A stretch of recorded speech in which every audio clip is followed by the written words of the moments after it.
সম্প্রতি আমরা ভয়াবহ বন্যার দৃশ্য দেখেছি, তবে আপনি কি জানেন সম্প্রতি আরও অনেক দেশেই প্রকৃতি কয়েক গুণ ভয়ঙ্কর রূপে আঘাত এনেছে। আর আজ আমরা আপনাকে নিয়ে যাব সেই সমস্ত শ্বাসরুদ্ধকর মুহূর্তে, যেগুলো দেখে আপনার মনে হবে পুরো দুনিয়া যেন শেষ দিনটার জন্য প্রস্তুতি নিচ্ছে। যে দৃশ্যগুলোর সামনে আমাদের দেশের দুর্যোগকে যেন তুচ্ছ মনে হবে। চলুন প্রবেশ করি সেই নারকীয় আতঙ্কের জগতে, যেখানকার প্রকৃতির ক্রোধ আমাদের কল্পনারও বাইরে। 2022 সালের সেপ্টেম্বর মাসে ফ্লোরিডার 38টা শহর এক ভয়ঙ্কর সামুদ্রিক ঝড় হারিকেন ইয়ানের কবলে পড়ে। সৌভাগ্যবশত আবহাওয়া অফিস ঝড়ের আগমন সম্পর্কে আগেই সতর্ক করেছিল, যার কারণে শহরটাকে নিরাপদে খালি করা সম্ভব হয়েছিল।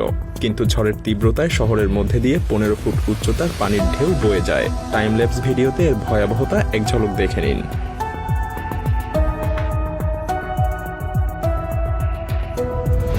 2018 সালে কেনিয়ায় ভয়াবহ বৃষ্টির কারণে তীব্র বন্যা দেখা দেয়। এই বন্যার কারণে শতাধিক মানুষের প্রাণহানি ঘটে এবং হাজার হাজার মানুষ আহত হয়। হাজার হাজার একর ফসল নষ্ট হয়ে যায়, যার কারণে খাদ্য সংকটের সৃষ্টি হয়।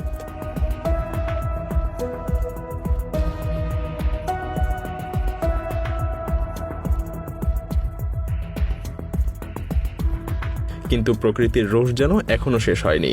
নগরুজি অঞ্চলে বন্যার পর বিশাল একটা ফাটলও দেখা দেয়, যার কারণে হাজার হাজার পরিবার ঘরছাড়া হয় এবং প্রায় 40 জনের মৃত্যুও হয়। বিশেষজ্ঞদের মতে এই ফাটলের কারণে ভবিষ্যতে আফ্রিকা মহাদেশ বিভক্ত হওয়ারও সূচনা হতে পারে, যা নতুন মহাসাগর এবং দ্বীপের সৃষ্টি করতে পারে।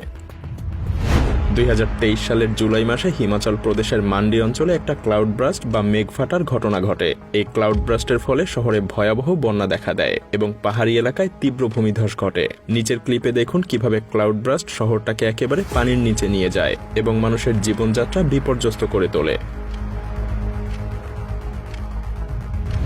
2021 সালে হিমাচল প্রদেশের কন্নড় জেলায় একটা ভয়াবহ ভূমিধসের ঘটনা ঘটে। পাহাড় থেকে বিশাল বিশাল পাথর ভূমিতে আছড়ে পড়তে থাকে।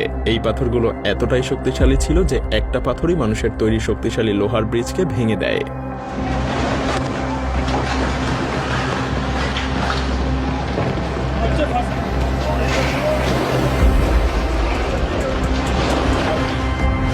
রাস্তার মাঝখানে ভয়ঙ্কর একটা গর্তের এই দৃশ্যটাও হিমাচল প্রদেশের। হ্যাঁ, ভূমিধসের কারণেই এমনটা হয়েছিল।